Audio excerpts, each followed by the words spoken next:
Hello ladies and gentlemen, Nick here, welcome to this Aimless Wanderings vlog. We're nearly finished, we've got 4 more to go. And this is the 4th to last.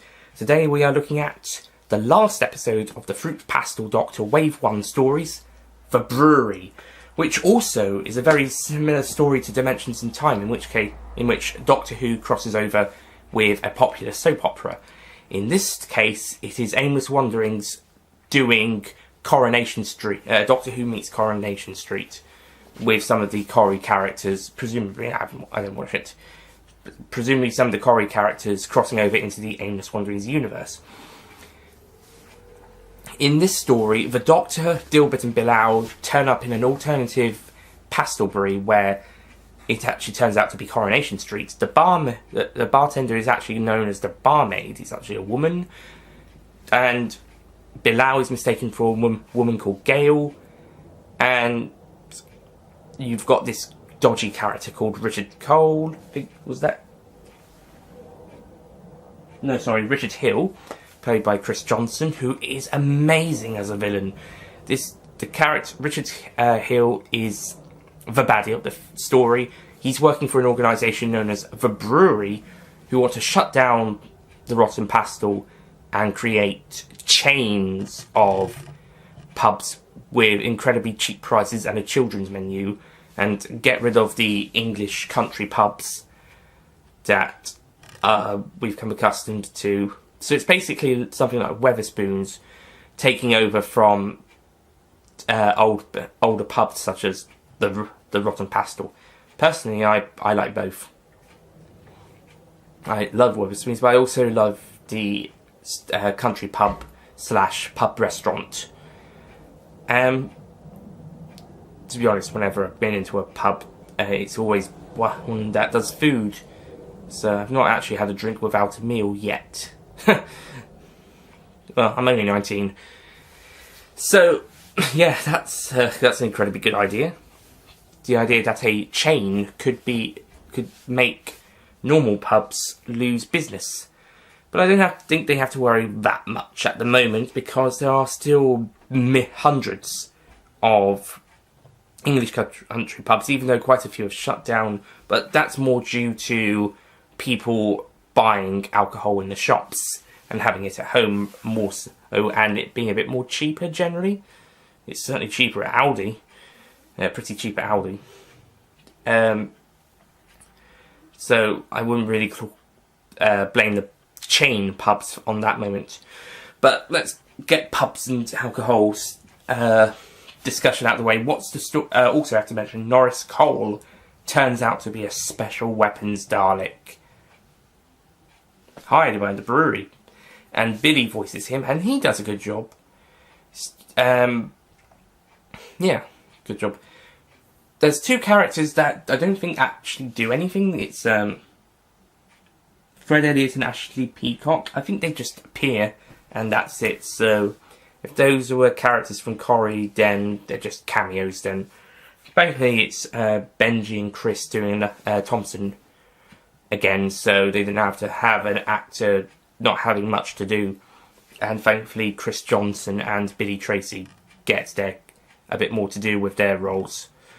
And it's funny seeing Bilal turn out think that he is actually a woman called Gail, but then realises that he's not and goes off to save the Doctor. Dilbert has a fight with the Special Weapons Dalek, and eventually the Doctor and Bilal stop Richard and basically manage to fix Pastelbury back to how it was, though the bartender is still wearing women's clothes because it's comfy.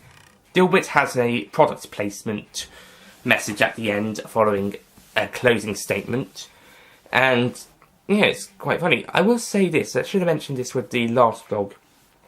We now have quite a few main characters. The cover actually depicts all 4 main characters: the Doctor, Dilbert, Bilal, and the bartender.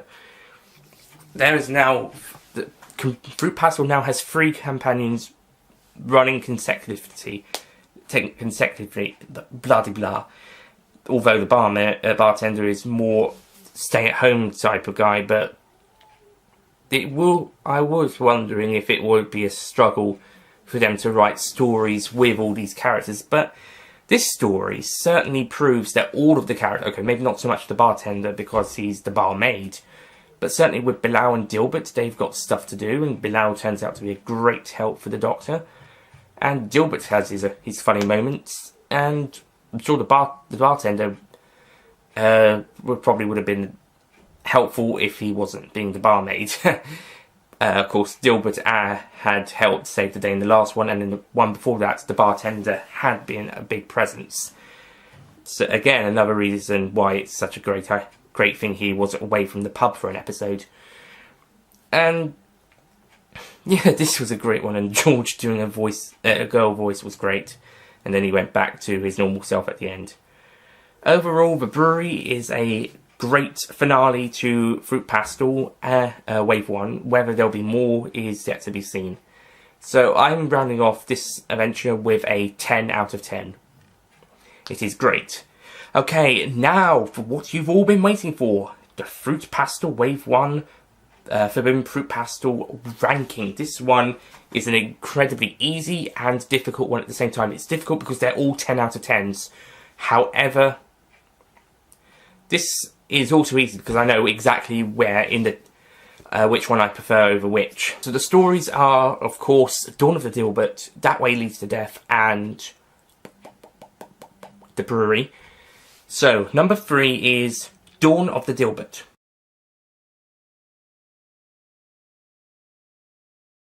Number 2 is The Brewery.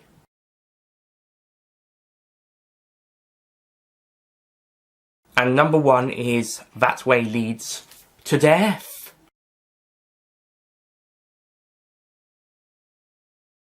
Now the reason I chose That Way Leads to Death is because of the character interactions and the fact that it is such an amazingly funny story.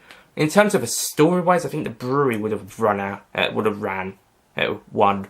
But because of the interactions between the characters, I think That Way Leads to Death is slightly better. Dawn of the Dilbert still has some amazing moments as well, so don't worry about that one being the lowest. They're all 10 out of 10s after all. So thank you guys for watching this vlog for The Brewery and the Forbidden Fruit Pastel ranking. Next time we start the Sorry Doctor's third wave. Further apologies. I'll see you guys next time. Goodbye. Don't forget to click below to subscribe to the official Nicholas Payne Retro YouTube channel.